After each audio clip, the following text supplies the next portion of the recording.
Because I'm a petrol head, so I race cars and do crazy things. Oh, really? Yeah. Oh, you're such a badass. Oh, you'll stop being cooler than me.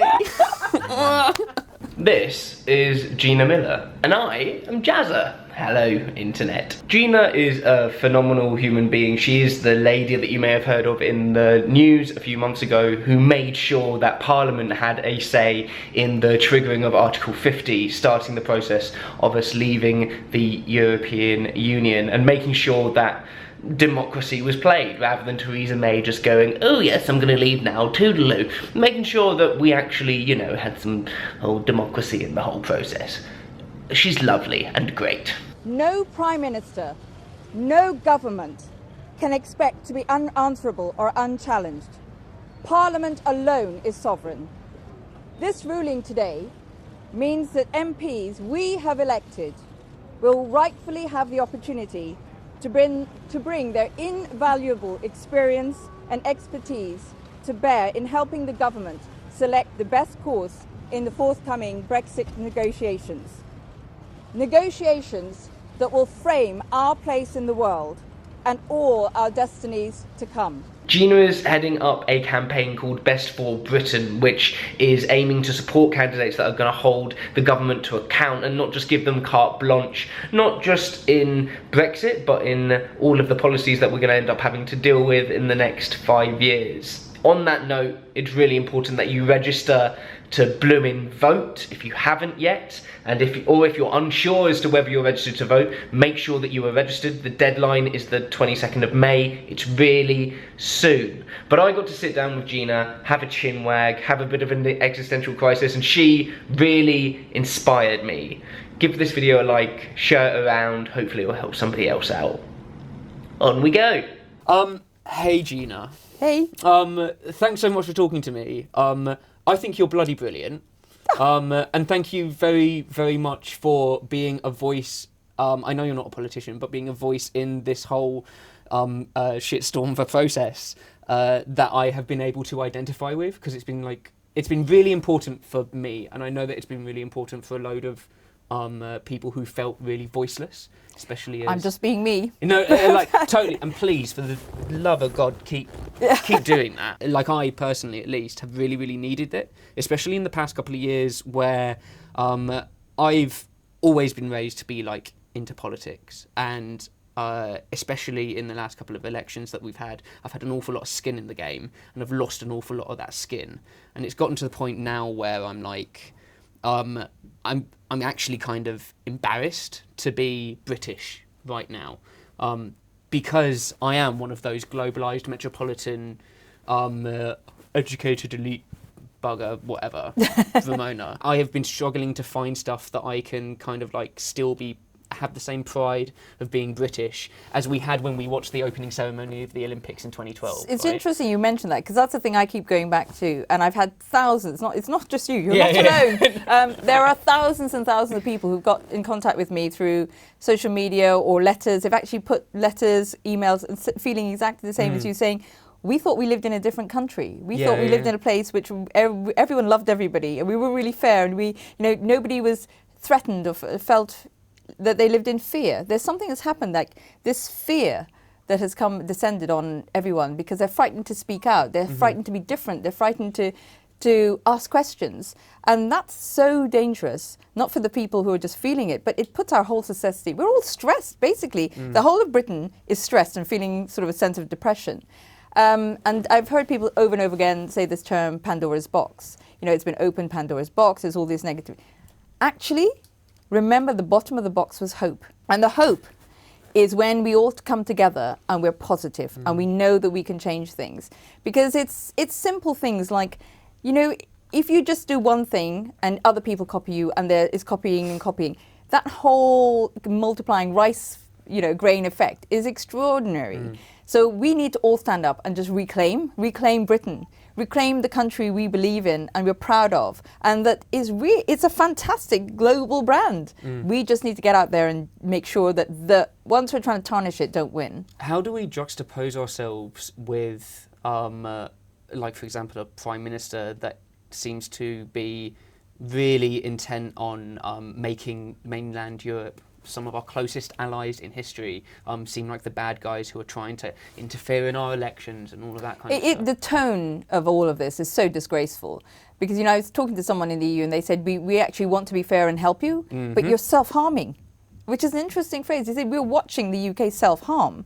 We want to help you and you don't want our help. So I have which is an interesting way of looking at it. I think that Theresa May is actually, of course she's incredibly blooming smart, and I think that she's definitely clever. She's become the blooming Prime Minister. Yeah, she's clever. Yeah. Wily Fox. But I kind of hope that this is posturing so that she can get this thumping majority that everybody's expecting her to be, and then she can go back to talking to our allies as if they are allies again. I'm sorry, but I'm not so hopeful on that point. Because this whole idea, the whole idea that you need a bigger majority to increase your mandate and your negotiating hand is not true. This is all about power. You call elections to power grab. That's why you call elections. Yeah, and especially to break the 5-year cycle. Yeah, and she did it at a time where her 5-year cycle starts again. She's making the most of a diabolical opposition in the Labour Party. She's, riding high in the popularity stakes. I mean, why not call it now? It's a really clever thing to do.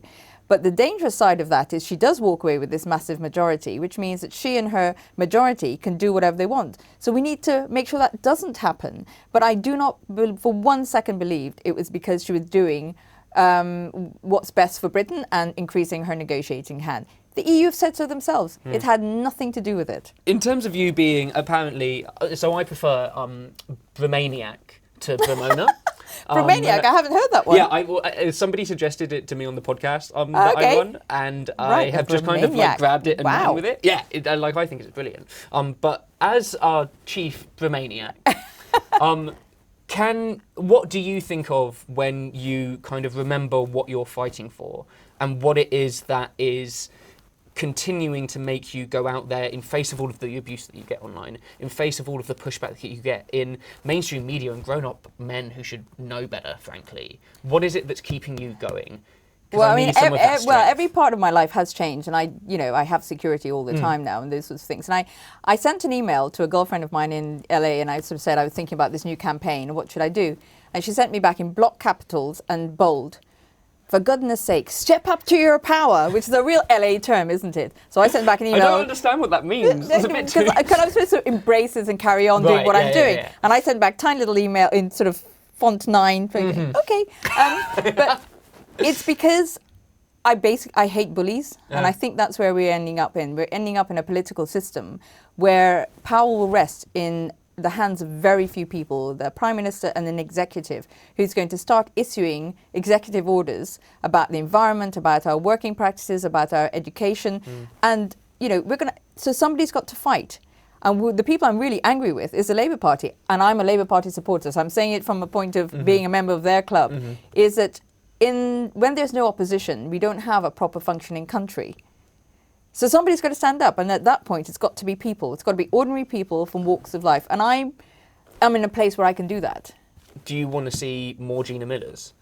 I think everybody should be a hero in their own space and time, and they should stand up. Everybody has a voice, and they should use it. The only 3 things I say that people own is their voice, their conscience, and their actions, and you have to use them, because if not, you can't complain. I'm sorry, but if you don't want to get out there, don't complain. You're part of this campaign, Best for Britain, and we need to talk about it because it's why you're here.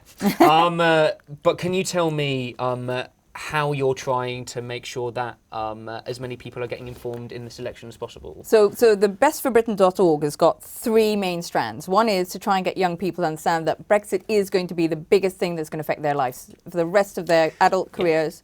So it's get out there and be involved. You thought tuition fees was a big deal. Yeah. No. This is it. Every single thing you drink, you eat, you wear, you buy is going to be affected by Brexit. So you've got to start getting involved and get out there and use your voice. Secondly, outside of just young people, the turnout rate could be disastrously low because everybody's fed up in a way. They've had referendums and elections, but they've got to be re-energized to understand that this is your chance for the next 5 years because the clock starts ticking again. So get out there, use your vote. Millions of people in the world have died, from women. Women don't normally turn out. I'm saying to women, suffragettes have died to give you the vote. Now go out there and use it. This is so important. And thirdly is let's back candidates who really will put the country first and will not just bow and scrape to their party allegiances and loyalties. Forget the tribes. Let's vote for candidates that are going to do the right thing, vote for choice, and put their principles above their party politics. And we'll help you by identifying those people. We'll recommend, then you can buy. Can you give me 3 things that people can do other than jumping on a hashtag on Twitter? Sign up to our support bit on bestforbritain.org, and we'll start sending out questions people can ask, how they can get involved on the ground, how they can get involved on social media. So we'll be giving them tips for engagement. Yeah. We'll also be putting out a dashboard on the website of who to look out for candidate-wise, and then where we are around the country, because we'll be travelling and doing different things. Road trip. Yeah, road trip. We haven't got a bus, but we've got a road trip. It's okay. I think we'd best stay away from the buses. Yeah, after all I of think the forum so. of last year. Yeah. But you know, we've just signed up with. We're really excited. We'll be working with Bite the Bullet. Bite the Ballot. Sorry, Bite the Ballot. You did Bite the same the thing bullet. that Obama did. But yeah, I know. Bite the Bullet. He did exactly the same thing. I forgot about that. Coincidence? He's allowed. Yes, yeah, no. it was. You know, My Life, My Say, Citizens UK. There are lots of, and there'll be more organisations as well. But basically, we want people to become ambassadors of what we're doing and just spread the word that you can make a difference. The fight's not over yet. Thanks. I think you're great, and I want to be you when I grow up. No. I'll tell you. When I grew up, I always wanted to be Wonder Woman because I am Me too. mad. I'm mad about DC Comics. Yeah. You see, that's the problem. I still think. Oh, see, I'm a Marvel boy. No, I do That's the both. problem. I do both. I wanted to be Dark Phoenix when I was older. Yeah. Well, the city called me the Black Widow, so maybe I could be both. Brilliant. Oh, you could have worse enemies. Gina, thank you so much. Can we You're fist very bump? welcome. Hey, there you go. We are done, sorted. Thank you so much for watching. This kind of stuff is made possible by the people that support me on Patreon. If you want to have a cool space to talk about the election and stay informed about the election, then please do think about becoming a patron and going on this journey with me. If you've liked this video, then you can subscribe with my face on the subscribe orb here, and here's a video that YouTube think that you will like. Go on, binge view. You know you want to.